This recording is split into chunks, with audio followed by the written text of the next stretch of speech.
और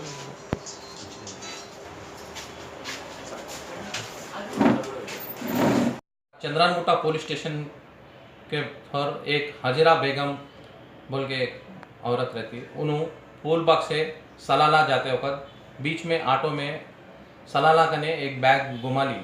उसमें 7 तोला सोना और 1000 रुपये कैश था। ये हमारे लोगों को कल कंप्लेंट करे तो 8:30 बजे रात में कंप्लेंट करे तो हमारे लोग जाके सिराज जमदार, प्रशांत, जॉन, दिनेश, इन लोग 4 जने जाके वहाँ पे सारा पूरे कैमरा चेक करके सलाला के है सो कैमरा में वो बैग गिर गया। एक छोटा बच्चा लेके गया, वो बच्चे को ने दे के वहाँ से बैग फिर बरामद करके 1 घंटे में पकड़ लिए। उनको पकड़ लेके वो जो औरत घुमा लिए ना, वो मैडम को, सिराज बेगम मैडम को, फिर उनको दे दिए। उसमें 7 तोला गोल्ड, 1000 रुपये दे दिए। इसलिए हम पूरों को बोल रहे सीसी कैमरा लगा लिए तो ऐसा कुछ हो गए तो भी इमीडिएट अपने को मिल जाता।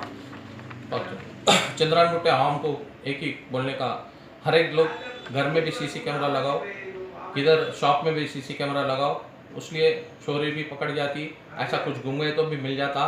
यही बोल के नहीं, परसों में एक बेगम बाज़ार में एक ऑटो में 30,000 का मटेरियल डाल के आए, इन्होंने छोड़ दिया ऑटो को। ऑटो वाले आके पुलिस स्टेशन का नहीं रुका। क्यों रुका बोले तो उसको मालूम है पूरे जगह सीसी कैमरा है, कैसा भी पकड़ लेते पुलिस वाले बोल के। उन्होंने सीधा पुलिस स्टेशन आके यहाँ वैसे उन लोग भी आए, कंप्लेंट भी जो जिसका गुम गया उन भी यहाँ ही आए। क्यों बोले तो सीसी कैमरा के वजह से पूरों को एक डर लग गया। इसी वजह से पंजाब चंद्रानगुट्टा टाउन को बोलने का एक ही है, पूरे लोग सीसी कैमरा लगाओ।